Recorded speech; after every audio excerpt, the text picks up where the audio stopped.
আজকের এই মত বিনিময় সভায় সভাপতিত্ব করছেন বাবু সরোজ কুমার সাহা, বিশিষ্ট ব্যবসায়ী, শিল্পপতি, যিনি আমাদের বিএনপির সাথে সবসময় একটি যোগাযোগ রক্ষা করেন, অতপ্রতভাবে জড়িত। আজকে প্রধান অতিথি হিসাবে উপস্থিত আছেন নরসিংদীর কৃতি সন্তান, আপনাদের অত্যন্ত পছন্দের নেতা,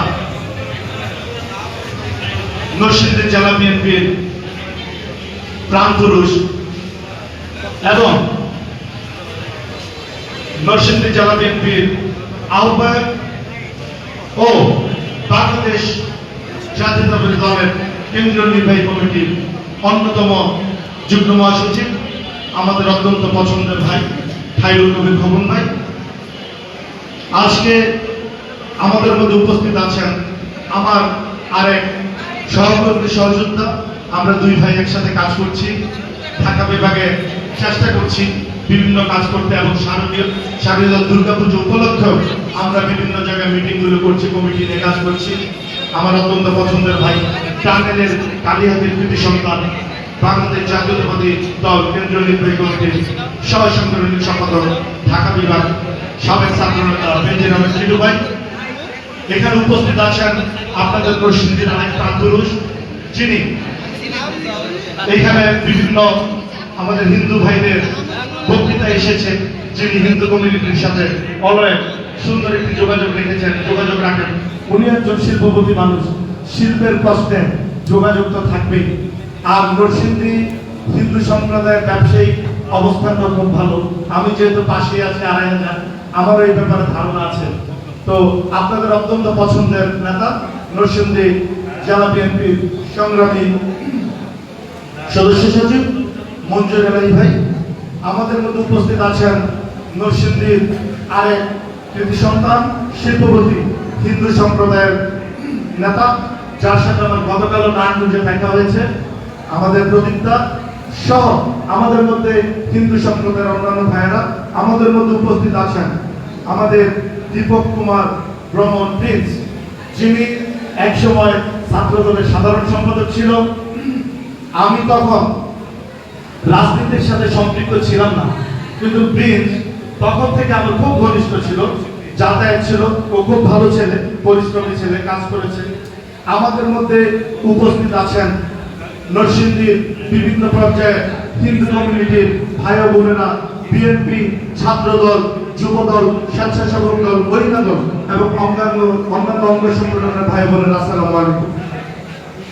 আসলে বক্তৃতা শুনেছেন, মঞ্জুর আলী বক্তৃতা দিয়েছেন, আপনাদের প্রধান অতিথি বক্তৃতা দিবেন। আমি তাও দুই একটি কথা বলি।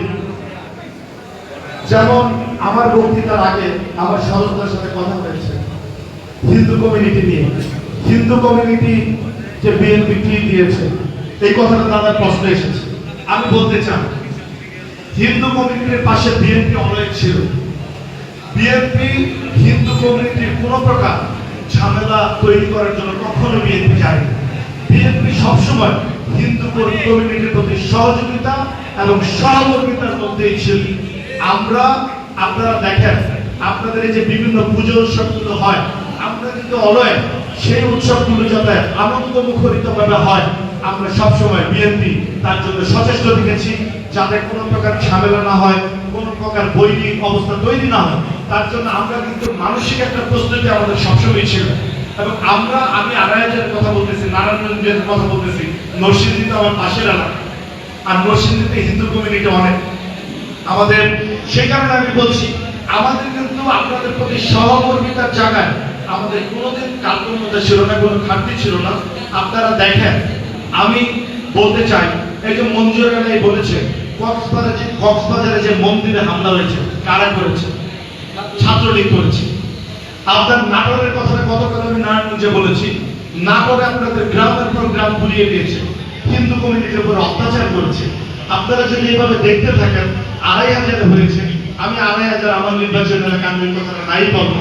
আপনারা সারা বাংলাদেশে যেই জায়গায় হিন্দু কমিউনিটির উপর বিভিন্ন অত্যাচার হয়েছে বিভিন্ন সময়, আপনারা যদি দেখেন, সবচেয়ে বেশি অত্যাচারিত হয়েছে এই সম্প্রদায় আওয়ামী শাসন আমলে। আপনাদেরকে কিন্তু ওরা ব্যবহার করতে চেয়েছে।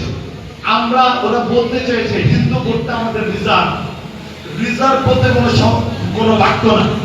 আপনারা আপনাদের পছন্দ করেন, যারা যে দলকে পছন্দ করেন, এটা গণতান্ত্রিক অধিকার। আপনারা কাকে ভোট দিবেন এটা আপনাদের ব্যক্তিগত ইচ্ছা। এখানে আমি রিজার্ভ করে যে ট্রাম্প কার্ডটা ব্যবহার করে বিভিন্ন সময়, এটা কিন্তু একটা ভুয়া বাক্য। এই বাক্যের কিন্তু কোনো যুক্তিকতা নেই। কারণ নরসিংদীতে বিভিন্ন সময় যেই নির্বাচিত হয়েছে, এখানে কিন্তু হিন্দু কমিউনিটির একটা বিশাল ভোট ব্যাংক আছে। হিন্দুদের ভোট দিয়েই কিন্তু জয়যুক্ত হয়েছে। আমি শুনেছি আমাদের সাবেক একসময়ের এমপি ছিলেন শামসু সাহেব, উনি ইন্তিকাল করেছেন, আপনারা জানেন উনি জনপ্রিয় নেতা ছিলেন। শামসু সাহেব কিন্তু উনি যখন ছিলেন, উনি কিন্তু বরাবর হিন্দু কমিউনিটির কিন্তু তার প্রতি একটা যথেষ্ট রেসপেক্ট ছিল এবং হিন্দু ভোট ব্যাংকটা কিন্তু তার জন্য সবসময় রেডি ছিল। ঠিক কিনা ভাইরা? এইরকম সারা বাংলাদেশে আমি আশা করছি 2,500 আমাদের হিন্দু কমিউনিটি যারা আছেন, আপনারা দেখেছেন 2018-তে কি ইলেকশন হয়েছে। আমি ইলেকশন করেছিলাম, কিন্তু ভোট তো আসলে আগের রাত্রে হয়ে গিয়েছে। যদি ভোট দিতে পারত হিন্দু কমিউনিটি, আমার আত্মবিশ্বাস ছিল তারা আমাকেই ভোট দিত ইনশাআল্লাহ। তারা ধানের শীষে ভোট দিত। এইরকম বিগত আমলগুলোতে তো বাংলাদেশে কোনো ভোটের সঠিক অধিকার ছিল না। আপনারা চেয়েও আপনাদের নিজের পছন্দের নেতাকে ভোট দিতে পারেননি, নিজের পছন্দের দলকে ভোট দিতে পারেননি। ঠিক কিনা ভাইরা? যদি আপনারা পারতেন তাহলে অবশ্যই হয়তো আপনারা ধানের শীষকে ভোট দিতেন। আমি সেটা আশা রাখি। ঠিক কিনা ভাইরা? তো আমাদের নেতা দেশনায়ক তারেক রহমান সবসময় বাংলাদেশের সকল প্রকার কমিউনিটির প্রতি তার কিন্তু একটা স্পেশাল আন্তরিকতা ছিল। উনি কিন্তু বলেছেন আমাদের কোন সংখ্যালঘু বলতে কোনো শব্দ নয়, আমরা সবাই ভাই ভাই। হিন্দু মুসলিম আমরা সবাই ভাই ভাই, আমরা একে অন্যের পরিপূরক। ঠিক আছে? আমরা একে অন্যের সাথে সহযোগিতা সহমর্মিতা হলে সচেষ্ট থাকবো। সেই ক্ষেত্রে আপনারা দেখেন আমরা সারা ঢাকা বিভাগ সহ আমাদের বিভিন্ন সাংগঠনিক টিমগুলো